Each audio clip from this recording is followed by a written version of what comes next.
したけれども、今日はその展示室の中でこのインスタレーション、椅子の前からお送りをしております。これ圧巻ですね。嬉しいです。すごい美しいです。そばで見るとなお嬉しいです。もうなんかジャンヌレの椅子って最近インテリア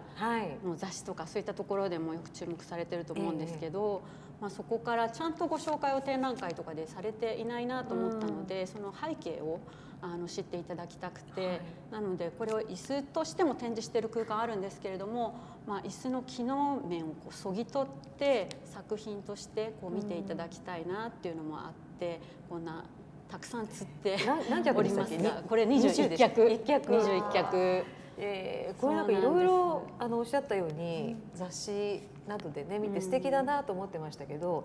いろいろ物語があるんですね。そうなんですよね。このジャンヌレっていうのは多分なんかお聞きなんか耳にしたこともあるコルビュジェのいとこにあたるんですけれども、そのいとこと一緒に仕事をしていたんですね。でその時にコルビュジェのところにインドのチャンディガールの都市計画の話が来て、でコルビュジェとジャンヌレが一緒に行って、その建築に合うようにジャンヌレがデザインをした家具にはなるんですけれども、デザインがオープンデザインということで、自由にある程度その工房の人や職人さんに委ねられていたので、よくよく見ていただくと実は個体差があったりして、塔の張り方とか。結構おおらかなんですね。そうなんですよね。なんか意外に間違い探しじゃないですけど、ちょっとなんかよくよく見ていただくと、こことここがこれ違うとか。ちょっとデザイナーの椅子っていうピース作品っていうイメージも強かったんですけど、もちろんそうでしょうけど、最初は大量生産の中から生まれたものなんですね。でもこうやって飾ってあるとまた雰囲気がね。なんか私はもうそもそも椅子が吊ってあるっていうのは初めて見たので、確かにあんまりしない。びっくりしました。びっくりしたけど見やすいですね。そうです。なんか椅子をまじまじ見ることがないので、吊ってあるからこの下からそう後ろとか。そうなんですよね。360度多分椅子を見ることってなんか椅子絶対皆さん持ってると思うんですけど、ないと思うんですよね。でもうまく回転自分が回ってもいいんですけど、回らなくて一箇所にいてもいろいろ見られるような、いろんな面が見られるようにはなってます。そんな作品をちょっとバックにして、まず展覧会をご覧いただいて、それぞれちょっと今ねちょっとお話をもうこの作品に関してはしていただきましたけれども、いかがでしたか？そうですね。じゃあやはり家具っていうところも非常に今回大きな要素になってるなと思いまして、空間で絵を見に来たり作品彫刻を見に来るんですけど、そこにちょっと椅子があるだけで書斎を再現した部屋とかもあるんですけど、とっても落ち着く。でその家具の落ち着く感覚と刺激、この感じが両方空間に同居してるっていうのがちょっとあまり経験がない展覧会で。で後々お話に出るかもしれませんけど、最初のピカソでしたかね、1枚目のピカソのこれぐらいのエッチングでしたかね。でしたけど、それの今度次に買われたのがまた全く違う振れ幅の、そうですね。大久保さやさんの現代アートになって若手の。ですからその竹内コレクションのかなり短い間で5年ほどですか伺ってましたけど、もう最初から飛び石がもうなんかそっちに行くんだみたいな。しかもそこからね手のまた出しにくそうななんか立体に行ったりとかね、なんか幅広いところは確かに特徴かもしれないですね。ワットミュージアムでコレクションの面白さっていうのを今までもやっぱり体験させていただいたり、あんまりそういうことってなかったので、今回もそのコレクションの面白さっていうのがすごく出てるんだなっていう感じで。嬉しいです。ありがとうございます。私はなんかコレクションってなんかそのコレクターの方の好きなジャンルとか、こういう絵好きなんだろうなっていうなんとなく伝わってくることあるんですけど、今回はいい意味で本当に抽象画一つとってももうバラバラ、抽象画のスタイルも全然違うものを見ることができたので、なんかそれがすごく楽しかったですね。なんか一人のコレクターの人が集めたとは思えないそういう振り幅を楽しめたり、あとはさっきの話とちょっとかぶっちゃうんですけど、やっぱ家具も一緒に展示されてて書斎とかがあるとなんかあんまり作品見てて、やっぱ私のような人間だとただ美術好きっていう人間だと買うまではイメージ全くできないし、なんか部屋の中に置かれた状況も全く想像できないんですよ。こんな大きい絵どうするんだとかこれじゃちっちゃすぎないかって思ったりするけど、今回その書斎とかあと家具と一緒にあることによって、部屋にあるとこういう見え方になるのかっていう楽しみがめちゃくちゃ良かったです。楽しみました。ありがとうございます。それではなんかお二人には、展覧会をご覧いただいてちょっと気になる作品をいくつかピックアップしていただいたので、ちょっと順番にお話ししていければと思うんですけれども、まずクリスさんが選ばれた作品が、浜名さんの作品大きなですね。陶器というか、これ結構大きいんですよね。相当大きくて、まあもうストレートに好き、エネルギーあるエネルギーが好きっていうところで今日は選んでおりますけれども、なんかこう堂々としておおらかでなんかお会いしてみたいな、浜名さんっていうその人に会いたいっていうふうに私はつながるので、なんかどういう方なのかとか。インタビューしました先日。そうなんですか。そうなんです。ワットミュージアムは、自身この美術館がコレクションしている作品を展示はしてないというか、コレクションがないので、なので唯一のアーカイブとして、展示作家さんにお声掛けさせていただいてインタビューして、でYouTube にアップしてるんですね。でそれで今回は浜名さんにお声掛けさせていただいて、めちゃくちゃ面白かった。やっぱりな、手の跡というか、その作ったっていう感じがすごくその目の前にドーンとあったので選ばせていただきました。まさにその手の跡もそうですね。浜名さんの特徴ですよね。じゃあ和田さんのピックアップ作品、ポーランドのサスナルはい。画面で出るかな。これですね。なんかこれ結構大きい画面がこう展示室に何枚かあって、抽象画のコーナーにあったんですけど、他の抽象画は割と本当分かりやすくこう何を描いてるか分かんないようなこう絵の具がこう入り混ざったような画面が多かった中で、こうなんかこう鮮やかな緑を背景に具体的なこう具象的なモチーフ、きっと蛇口かなみたいなものを想像させられるものがこう一緒に並んで描かれてて、なんかまず一目ですごく心をそういったこのイメージというか、鮮やかな緑とやっぱこの黒とか、あといきなりこう機械的なもの、工業的なものが何か入ってくるっていうところですごく心を持っていかれていいなと思ったし、と私なんか作品を見るときになんか複数のこう文脈が入り混じってる作品が割と好きなので、ポーランドには行ったことがないんですけども、やっぱフランスに1年半ぐらいいた中でポーランドのその不安定な情勢とかを結構耳にしてたので、行ったことがない国だけどその国の雰囲気をこう感じさせてくれたりだとか、こう想像させてくれるっていう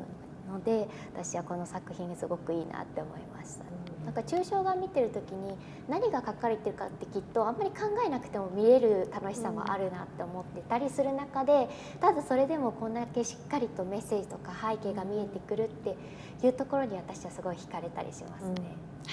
ありがとうございます。はい、次クリスさんは、岡崎さんを挙げてらっしゃるんですね。抽象画のコーナーで、私はこれが一つ一つが長い文章のようなタイトルなんですね。でこういう言葉からも、ね、ちょっと連想し合うって言いますか、先ほども見て回ってる時にちょっとお話をしていたのは、そのアンタイトル無題っていうのも一つ面白いんですけど、私はやっぱり言葉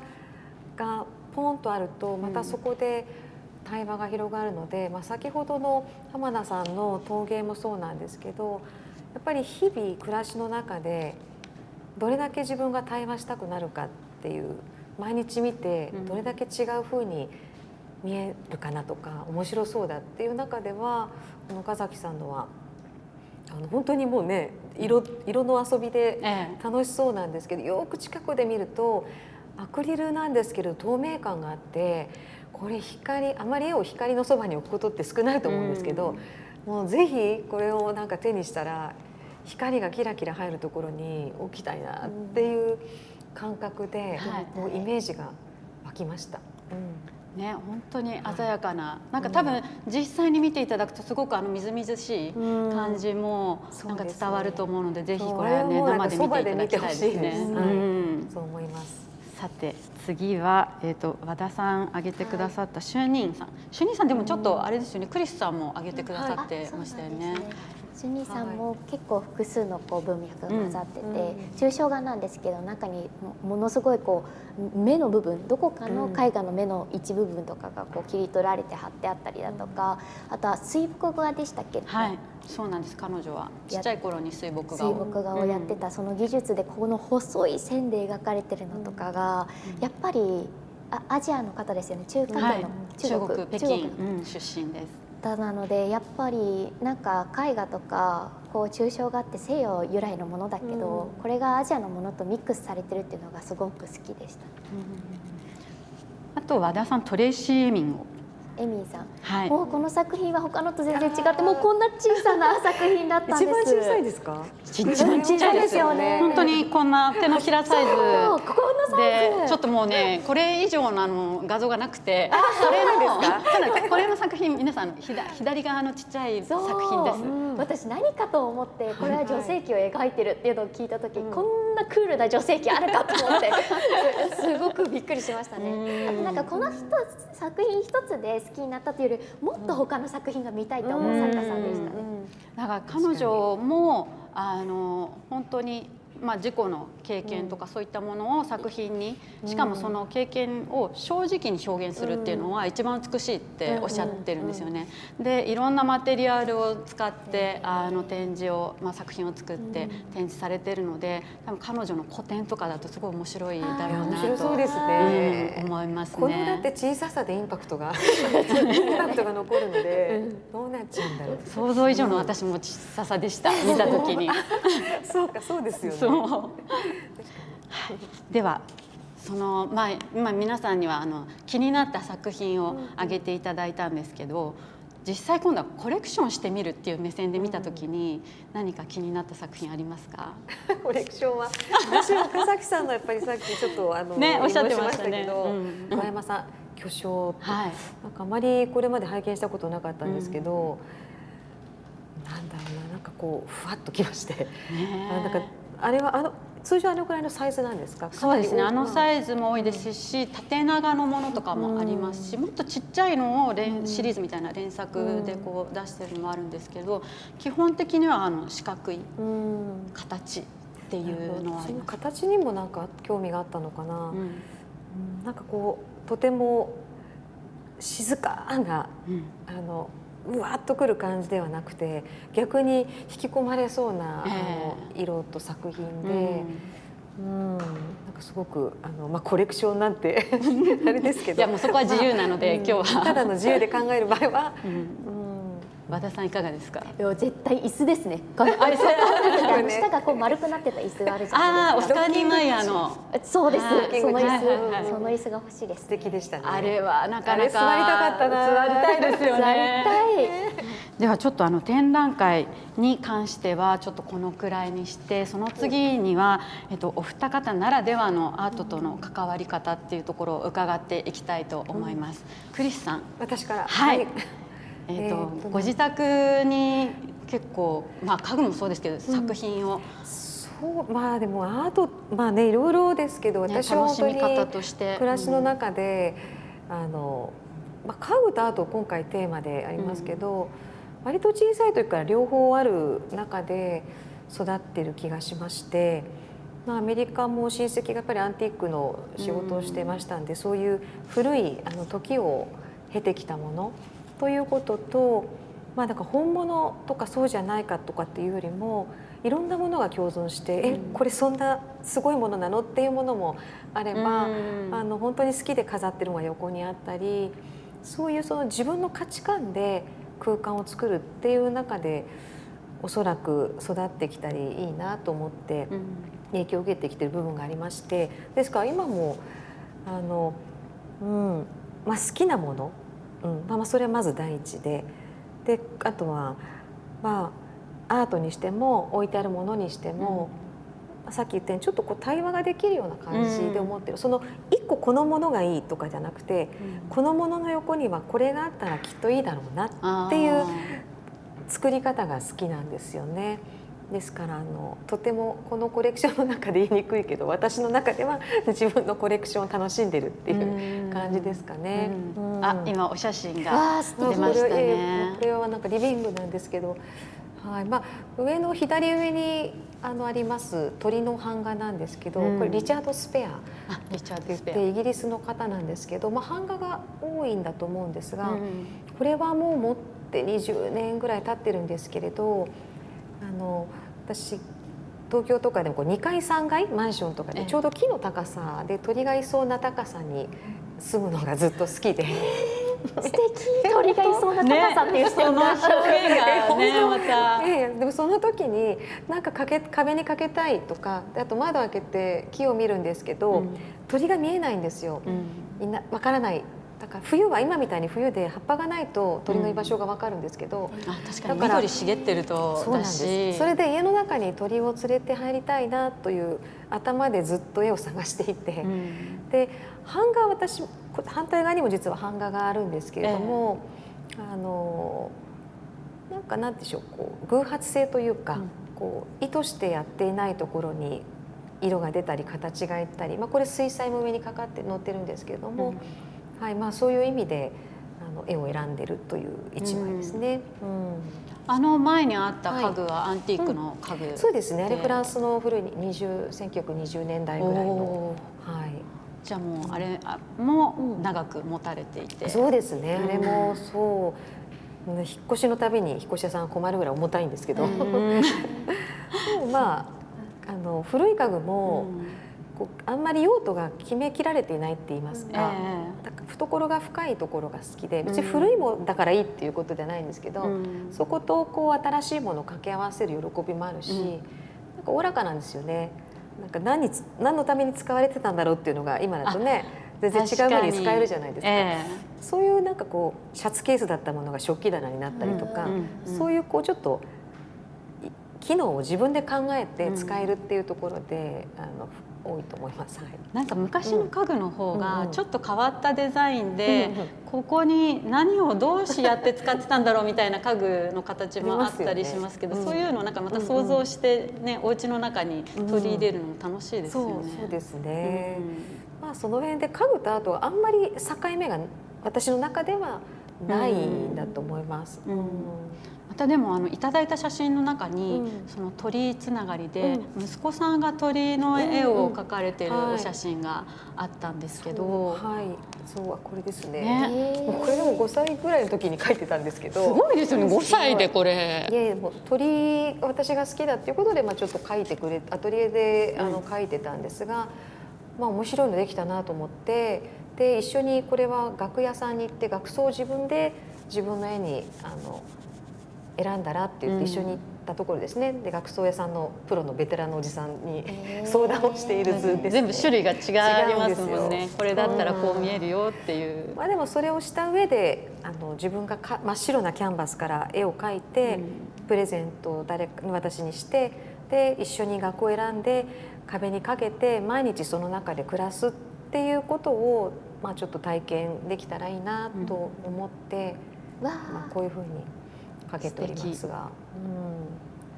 また窓辺にあるからなんかまたね、さっきおっしゃってたそう鳥のお外とその中との境界線がなくなるような、完全に自己満足の世界ですけど、いやでもそれが楽しいところですよね。そんな鳥たちでした。ありがとうございます。では続いて和田さん。私はそんな大したものが本当にないんですけども、家具とか自分の家の中でアートを感じるみたいなことの写真って言われた時に思いついたのは、フランスに滞在してた時にすごく仲良くなった友達が使わなくなった家具をくれるっていうので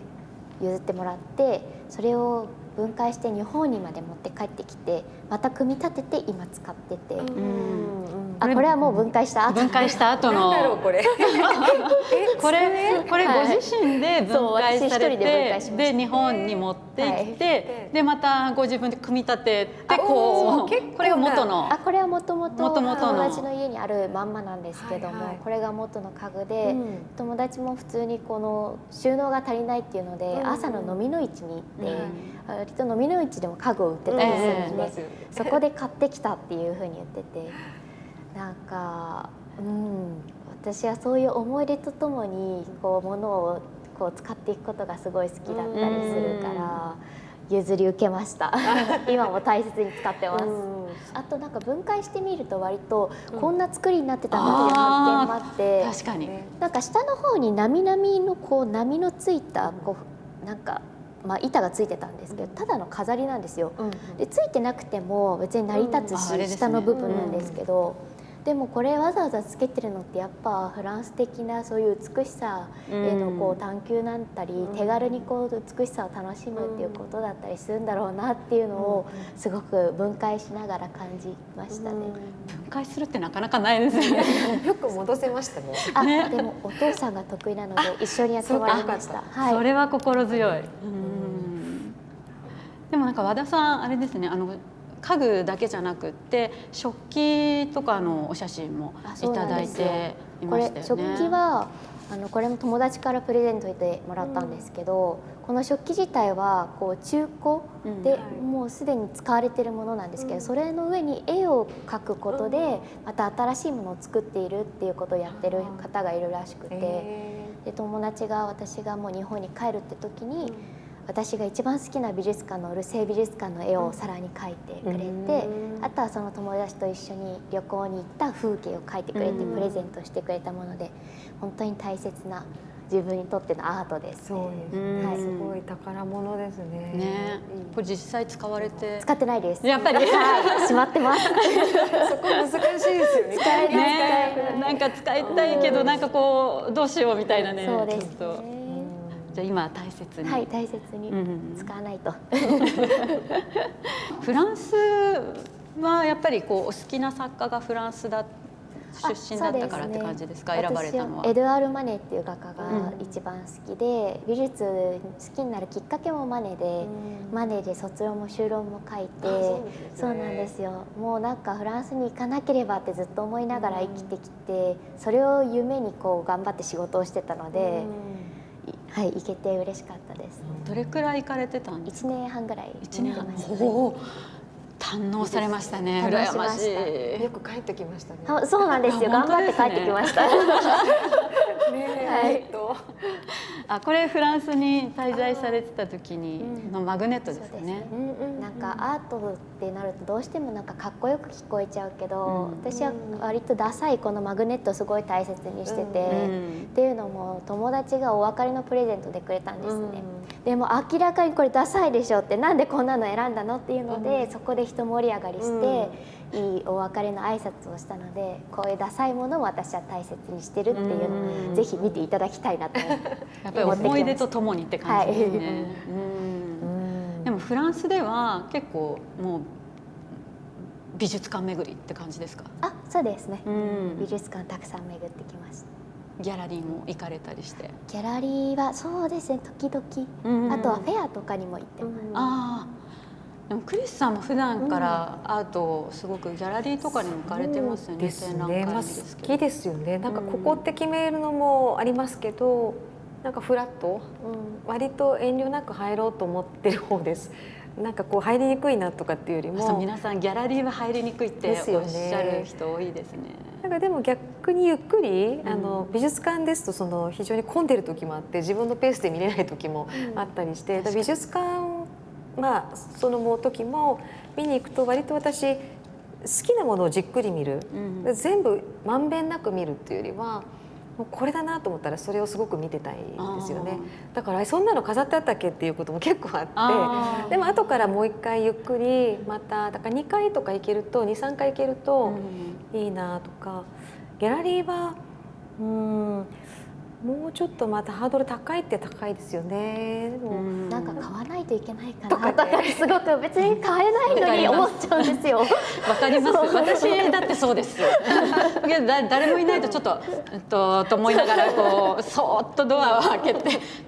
みたいな感じで行っちゃう時も私もあります。私割と最初になんか本当に見たい時はそこのウィンドウに飾ってあったのって何ですかとか教えてください、ところからもう教えてくださいって最初に言っちゃう。そうすると知らないんだなとか、その分やっぱり教えてもらえる時もあるから。すごい勉強になりましたって言って、出る。でも私も現代アートは特になんか調べようもないじゃないですか。今感じて今作った作品を目の前にするので、そうするとなんか昔の作品とかで調べることはできるけど、それすらできないので、なのであとはギャラリストの人がこうちょっとって出ていらしたらって言って私も聞いちゃいますね。なんかその分からないっていうところもやっぱり本当アートの面白いところだって思ってるし、そこが楽しめないと結構なんか難しいんじゃないかとか、嫌いとか好きとかなんでしょう、こうドラスティックな感じになりがちだと思うんですけど、最初私も言ったみたいに好きなものはすごく見るんですけど、でも逆に気になるものなんだろうこれとか、もうわさっとするものとかっていうのも同じぐらい大事だなと思ってるんで。さっき家の中もいろいろ置いてるんですけど、絵とかも、そんな好みじゃないかもしれないけどなんか気になったっていうものも割と置いとこうと思うんですよね。そうするとなんか時間かけてなんで自分がそうだったのかっていうのが言葉にならない何かがやっぱり出てくるんですよね。面白いな、好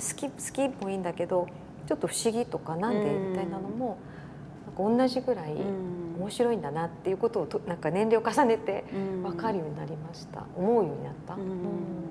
和田さんいかがですか。和田さんってどんな風に展覧会ご覧になってますか。でも私が一番最初に好きになったマネもずっと分かんない存在だったんですよ。で実際大学で美術史をやり始めてもマネだけは全く正体がつかめなくて、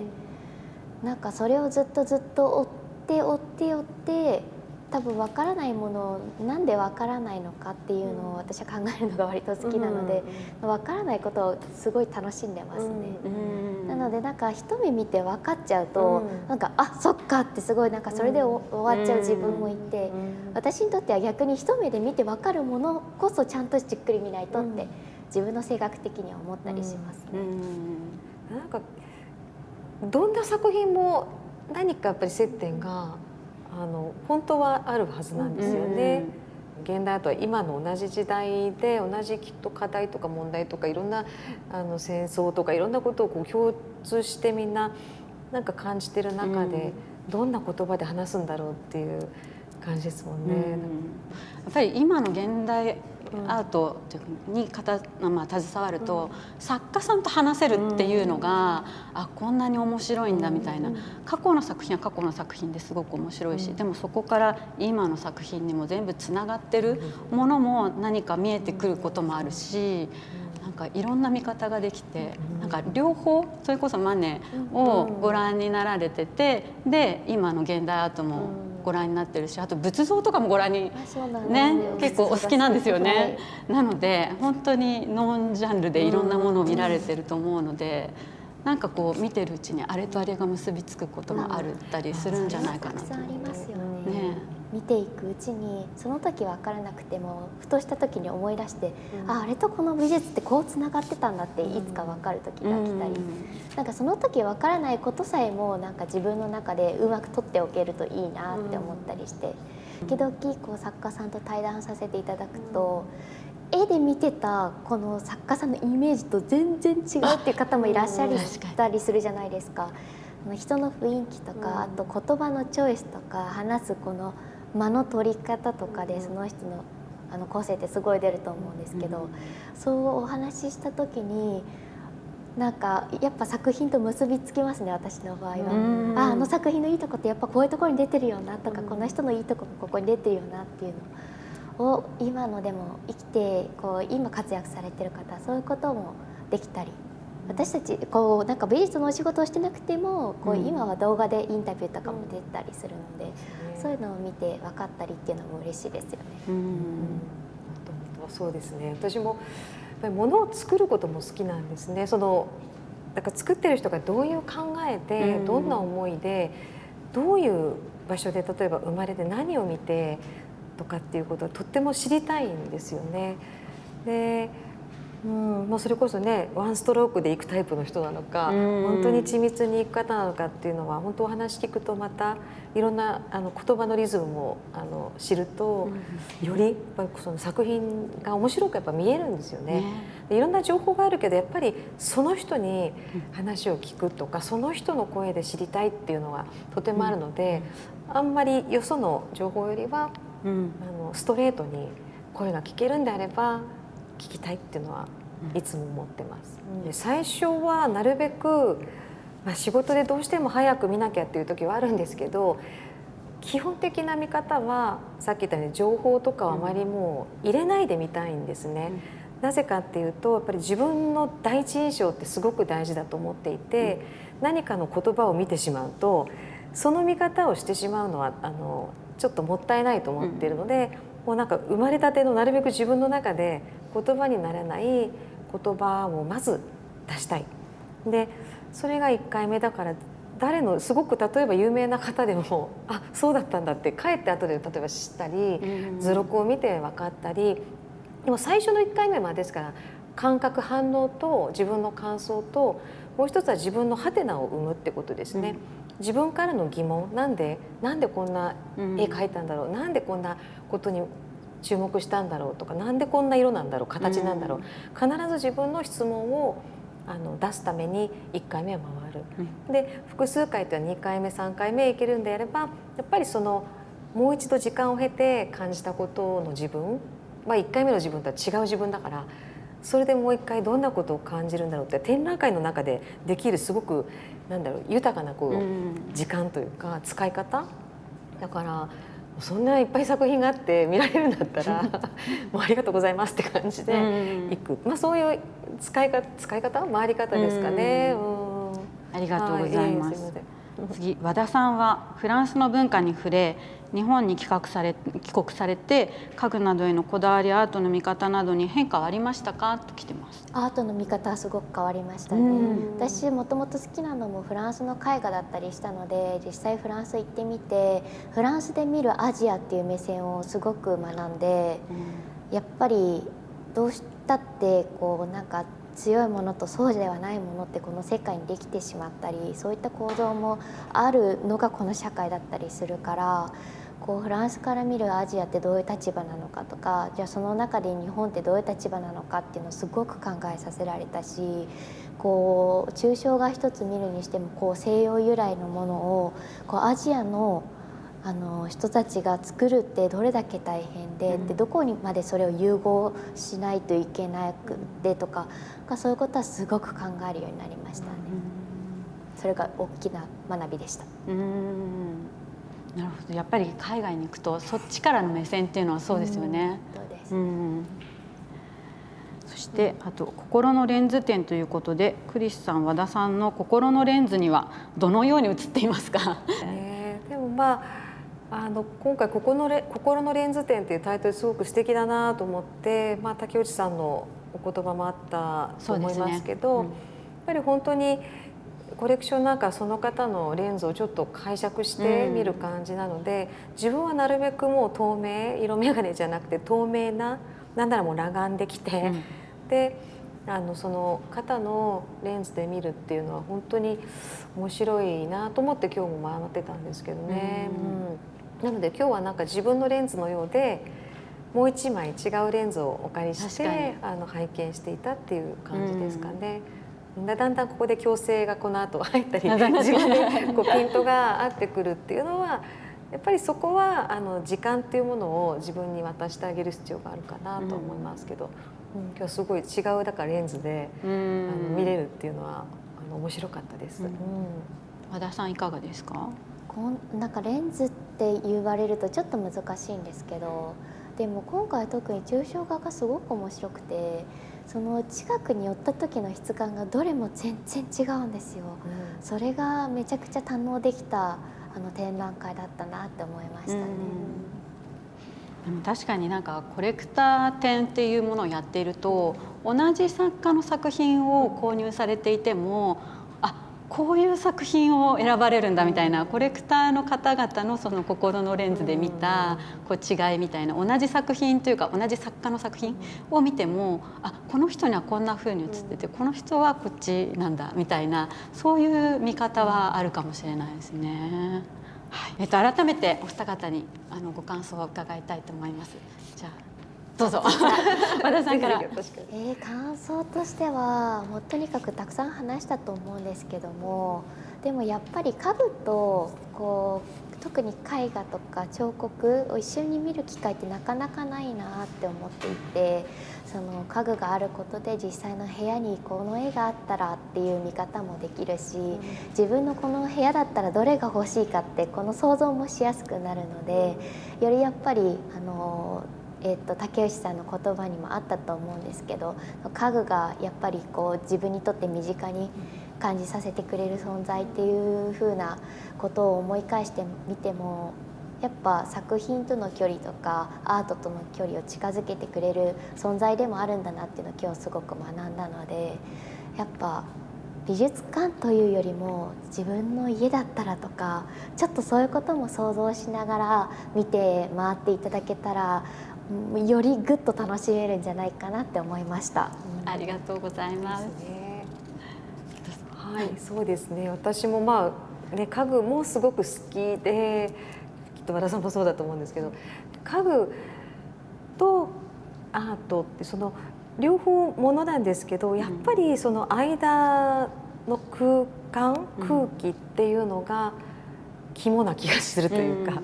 そこはもう一枚絵をかけ替えたら全く変わるようになんですよね。今回はもっと近藤さんにも伺いたかったぐらいですけど、その作り方っていうか流れリズムって違うじゃないですか。何食べても違うし、ね、曲何から行くのも違うし、やっぱ美術館で見る、そのインテリアショップで見るのとはまた全然やっぱり違って、この美術館で見るアートと家具を同じような空間に、同じ空間に置いてるっていうところがすごく初体験な部分だと思ったので、なので、なんかこう落ち着いたり乱されたりいろいろしながらぜひ皆さんも回っていただきたいなと思います。ありがとうございます。